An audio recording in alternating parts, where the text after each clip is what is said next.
ഈ വാളയാറില് ഒരു ആൾക്കൂട്ട ആക്രമണം ഉണ്ടായിരുന്നുള്ള റിപ്പോർട്ടുകളുണ്ടാവുന്നത്. അപ്പൊ അതിൽ 5 പേര് കസ്റ്റഡിയിൽ എടുത്ത് അറസ്റ്റ് ചെയ്യുകയും ചെയ്തിട്ടുണ്ട്. എന്താണ് അതിന്റെ ഉണ്ടായ സംഭവിച്ചത്? അതിലെ ഒരു റാം നാരായൺ എന്ന പേരുള്ള ഒരു ആളാണ്. അയാൾക്കാണ് അസോൾട്ട് സംഭവിച്ചിരിക്കുന്നത്. ലേറ്റർ ഓൺ ആ ദിവസം അയാൾ ഇത് എക്സ്പയർഡ് ആയി ഹോസ്പിറ്റലിലേക്ക് പോയിട്ട്. സോ അതിൽ പിന്നെ വാളയാർ പോലീസ് സ്റ്റേഷനിൽ നിങ്ങൾ ഒരു മർഡറിന്റെ സെക്ഷൻ വെച്ചിട്ട് കേസ് രജിസ്റ്റർ ചെയ്തിട്ട് 5 പ്രതികൾക്ക് ഇതുവരെ അറസ്റ്റ് ചെയ്തിട്ട് നിങ്ങൾ റിമാൻഡ് ചെയ്തിരിക്കുകയാണ്.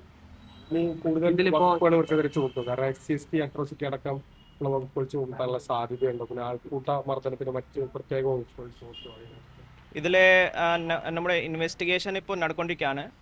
സോ അന്വേഷണം പ്രകാരം ഇതിൽ വേറെ ഏത് ഓഫൻസുകളാണ് അട്രാക്റ്റ് ആയിട്ട് വരുന്നത്, ആ ഓഫൻസുകളിൻ്റെ ബന്ധപ്പെട്ട സെക്ഷൻ നമുക്ക് കൂട്ടിച്ചേർക്കാൻ പോകുന്നത്. ആസ് പെർ ഇൻവെസ്റ്റിഗേഷൻ ആണ് ഫർദർ പ്രോഗ്രസ് ഈ കേസിന്റെ സംഭവിക്കാമാണ്. ഇതിപ്പോ SC അട്രോസിറ്റി ഉൾപ്പെടെയുള്ളവ ചേർക്കുന്ന കാര്യം പരിഗണനയിലാണ്. അതെ അതെ, അയാളുടെ കാസ്റ്റ് സർട്ടിഫിക്കറ്റ് മറ്റ് വെരിഫൈ ചെയ്തിട്ട് അത് ബന്ധപ്പെട്ട സെക്ഷൻസ് കൂടി അട്രാക്ട് ലീഗലി സൂട്ടബിൾ ഉണ്ടെങ്കിൽ നമുക്ക് കൂട്ടിച്ചേർക്കാം. കൂടുതൽ പ്രതികൾക്ക് ഇതിൽ പങ്കുണ്ടെന്ന് കരുതുന്നുണ്ടോ? അവരുമായി ബന്ധപ്പെട്ട എന്തെങ്കിലും വിവരങ്ങൾ കിട്ടിയിട്ടുണ്ടോ? അതെ, അതിന്റെ ലൈക്ലിഹുഡ് ആണ്. കുറച്ച് കൂടുതൽ ആളുകൾ ഇതിൽ ഇൻവോൾവ് ചെയ്യുന്ന ലൈക്ലിഹുഡ് ആണ്. അത് നമുക്ക് അന്വേഷിച്ചിട്ട് ബന്ധപ്പെട്ട ലീഗൽ ആക്ഷൻ എടുക്കും. ക്രൈംബ്രാഞ്ചാണ് അന്വേഷിക്കുന്നത്.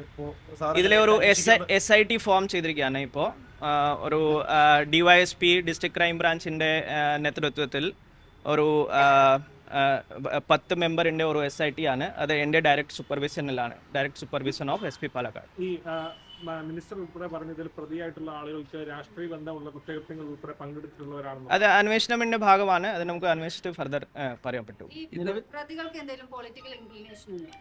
അത് നമുക്ക് അന്വേഷണത്തിന്റെ ഭാഗമാണ്. ഞങ്ങൾ ഇപ്പോൾ കുറ്റകൃത്യത്തിലാണ് ഫോക്കസ് ചെയ്യുന്നത്. എവിഡൻസ് കളക്ഷനിന്റെ ഭാഗമായിട്ട് ഞങ്ങൾ ഫോക്കസ് ചെയ്യുന്നത് കേസാണ്. ഈ പ്രതികൾക്ക് കുറച്ച് കേസുകൾ ബാക്ക്ഗ്രൗണ്ട് ആണ് ഉള്ളത്, പഴയ കേസുകളാണ്. സോ അത് നിങ്ങൾ 1 by 1 പരിശോധിക്കുന്നുണ്ട്. പഴയ കേസുകൾ ഉണ്ടെങ്കിൽ അതിൽ ബെയിൽ ക്യാൻസലേഷൻ മറ്റ് സ്ട്രിക്റ്റ് ആക്ഷൻ ഞങ്ങൾ എടുക്കാമാണ് പോകുന്നത്. ഇപ്പോൾ പ്രാഥമിക അന്വേഷണം നോക്കുമ്പോൾ ഇതൊരു പ്ലാൻഡ് ആയിട്ട് തോന്നില്ല. പക്ഷേ ഇയാൾ നമുക്കാണ് മനസ്സിലാകുന്നത് അയാൾ ആ ഭാഗത്ത് ഉണ്ടായിരുന്നു.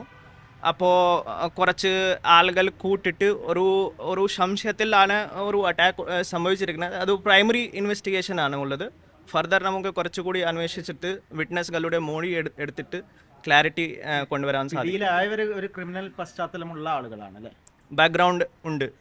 പ്രതികൾക്ക് ആന്റിസിഡൻസ് കുറെ പഴയ കേസുകളുണ്ട്. അങ്ങനെ നമുക്ക് ഇപ്പോൾ ഈ അന്വേഷിക്കുന്നുണ്ട്. അന്വേഷണം ഇപ്പോൾ 2-3 കാര്യമായിട്ട് ദിവസം മാത്രമായിട്ടുള്ളൂ. ഫർദർ അന്വേഷിച്ചിട്ട് നമുക്ക് കുറച്ച് കൂടുതൽ ക്ലാരിറ്റി കൊണ്ടുവരാൻ സാധിക്കും. ലേഡീസും ഇൻവോൾവ്മെന്റ് ഉൾപ്പെടെ വിട്ടു എന്നുള്ള വിവരങ്ങൾ പല ആളുകളും. അത് നമുക്ക് അങ്ങനെ ഒരു ശ്രദ്ധയിൽ വന്നിട്ടില്ല. നമുക്ക് മറ്റ് ആളുകളുടെ പങ്കം ഉണ്ടെങ്കിൽ നിങ്ങൾക്ക് ഉടൻ തന്നെ അറസ്റ്റ് ചെയ്യാൻ സാധിക്കും. ഞങ്ങൾ കോൺഫിഡന്റ് ആണ്. ഈ മർദ്ദിച്ച സ്ത്രീകളും ഉണ്ടോ? സ്ത്രീകളും മർദ്ദിച്ചിട്ടുണ്ടോ? അത് നമുക്ക് അന്വേഷിച്ചിട്ട് മാത്രം പറയാൻ പറ്റും. ഇപ്പോ അത് കറക്റ്റ് ആയിട്ട് ഉറപ്പായിട്ട് അത് പറയാൻ പറ്റില്ല. ഇതിലിപ്പോ ഈ മോഷണം എന്ന കുറച്ചുപേരെ പോലീസ് കസ്റ്റഡിയിൽ എടുത്ത് വിട്ടയക്കുന്ന ഒരു സംഭവം ഉണ്ടായിട്ടുണ്ട്. അങ്ങനെ ഒരു ആരോപണം വരുന്നുണ്ട്. അത് അന്വേഷണത്തിന്റെ ഭാഗമാണ്, വെരിഫിക്കേഷന്റെ ഭാഗമാണ്. കാരണം ഈ സംഭവത്തിൽ കുറെ ഐ വിറ്റ്നസ്സുകൾ കൂടി ആയിരിക്കും. സോ ഐ വിറ്റ്നസ് നമുക്ക് എടുത്തിട്ട് പോലീസ് സ്റ്റേഷനിലേക്ക് വിളിച്ചിട്ട് മൊഴി എടുക്കേണ്ടതാണ്. സോ അത് ഒരു വെരിഫിക്കേഷൻ ക്ലാരിഫിക്കേഷന്റെ ഭാഗമാണ്. അതും നമുക്ക് പറയാൻ പറ്റില്ല. ചിലപ്പോൾ പ്രതികളായിരിക്കും, പക്ഷെ നമുക്ക് കുറച്ചുകൂടി ക്ലാരിറ്റി കൊണ്ടുവന്നിട്ട് മാത്രമേ ലീഗൽ ആക്ഷൻ എടുക്കാൻ. കാരണം ഇത് വളരെ സ്ട്രിക്റ്റ് ആയിട്ടുള്ള സെക്ഷൻസ് ആണ് ഉള്ളത്. കറക്റ്റ് ഒരു ആൾ പ്രതിയാണോ ഇല്ലോ നമുക്ക് അത് വെരിഫൈ ചെയ്തിട്ട് മാത്രമേ ലീഗൽ ആക്ഷൻ എടുക്കാൻ സാധിക്കും. SIT-ന്റെ IO DYSP district crime branch ആണ്. അത് എൻ്റെ ഡയറക്റ്റ് സൂപ്പർവിഷനിലാണ്. കൂടുതൽ വീഡിയോസ് എന്തെങ്കിലും കണ്ടെത്താൻ സാധിച്ചിട്ടുണ്ടോ? ഒറ്റൊരു വീഡിയോ ആണ് ഇപ്പോൾ പുറത്തു വന്നത്. പക്ഷെ അതിലാണെങ്കിൽ ഈ പ്രതികളുടെ മുഖങ്ങളൊന്നും കൃത്യമായി വ്യക്തമല്ല. അപ്പോൾ കൂടുതൽ വീഡിയോസ് കണ്ടെത്താൻ സാധിച്ചിട്ടുണ്ടോ? അത് നമുക്ക് തോന്നുന്നുണ്ട്. നമുക്ക് കുറച്ച് കൂടുതൽ വീഡിയോസുകൾ കൂടി ലഭിക്കാൻ സാധ്യതയാണ്. നിങ്ങൾ അത് നമ്മുടെ അന്വേഷണത്തിന്റെ ഭാഗമായിട്ട് സീസ് ചെയ്തിട്ട് കോടതിയിലേക്ക് ഹാജരാകും. ഇതിലിപ്പോ പുറത്ത് ഛത്തീസ്ഗഡ് സ്വദേശിയാണ്, ഇതര സംസ്ഥാന തൊഴിലാളിയാണ്. വളരെ സാമ്പത്തികമായിട്ടും സാമൂഹികമായിട്ടൊക്കെ വളരെ പിന്നോട്ട് നിൽക്കുന്ന ആളാണ്. അപ്പോൾ ഈ കേസിന്റെ ഒരു മുന്നോട്ട് പോക്കിനെ എങ്ങനെയായിരിക്കും അത് ബാധിക്കുമോ? കാരണം മധുവിന്റെ കേസിലൊക്കെ നമ്മൾ കണ്ടാണ്. അങ്ങനെ ഈ കേസിന്റെ അന്വേഷണം വളരെ എഫക്റ്റീവായിട്ട് തന്നെ നടക്കും, അതിൽ യാതൊരു സംശയമില്ല.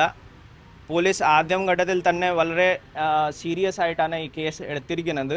ഡയറക്റ്റ്ലി ഞങ്ങൾ മർഡറിൻ്റെ സെക്ഷൻ വെച്ചിട്ട് ആസ് സൂൺ ആസ് പോസിബിൾ പ്രധാനപ്പെട്ട പ്രതികൾക്ക് ഞങ്ങൾക്ക് അറസ്റ്റ് ചെയ്യാൻ സാധിച്ചു. ഈ കേസ് ഇനിയും വളരെ സ്ട്രിക്റ്റ് ആയിട്ട് തന്നെ ഞങ്ങൾ ലീഗലി മുന്നോട്ട് കൊണ്ടുപോകും, യാതൊരു സംശയമില്ല. വളരെ കോൺഫിഡൻ്റ് ആണ് ഞങ്ങൾ. നമുക്ക് പുറത്ത് വന്ന ഒരു വീഡിയോ ഉള്ള അതിന്റെ ഓഡിയോ ഉള്ളത് ഈ ബംഗ്ലാദേശികളാണോ എന്നാണ് തുടരെ ചോദിച്ചാണ് മർദ്ദിക്കുന്നത്. അത് അങ്ങനെ തെറ്റിദ്ധരിച്ച് എന്തെങ്കിലും നടന്ന കൊലപാതകമാണോ, ബംഗ്ലാദേശിയാണെന്നോ വിചാരിച്ച്? അത് ആ വീഡിയോയിൽ അങ്ങനെയാണ് പറഞ്ഞിരിക്കുന്നത്, അത് ഞങ്ങളും കണ്ടിട്ടുണ്ട്. പക്ഷേ വേറെ പല രീതിയിലുള്ള സംശയം കൂടി വെച്ചിട്ട് ഇത് ചെയ്തിട്ടുണ്ടാവും. അത് നമുക്ക് കുറച്ചുകൂടി വിറ്റ്നസ്സുകൾക്ക് ചോദിച്ചിട്ട് കറക്റ്റ് ക്ലാരിറ്റി കൊണ്ടുവരാൻ സാധിക്കും. ഒരു മോഷ്ടാവാണെന്ന് അതും ഒരു സംശയമാണ് പറഞ്ഞിരിക്കുന്നത്. ഒരു തീഫ് പോലെ ആണ് നടക്കുന്നത്, അതും ഒരു സംശയമാണുള്ളത്. ഇനിയിപ്പോ ഈ പുതിയ എഫ്ഐആർ ഉടൻ അതായത് എഫ്ഐആർ കൂടുതൽ വകുപ്പുകൾ ചേർത്ത് പുതുക്കും. അതെ, അത് ഒരു ഫാസ്റ്റ് ട്രാക്ക് ബേസിസിൽ തന്നെ ഉണ്ടാവും. Maybe today we will be submitting some reports regarding that. പ്രതികളെ ഉടൻ കണ്ടെത്താനായിരിക്കും ആദ്യ ശ്രമം. അതെ.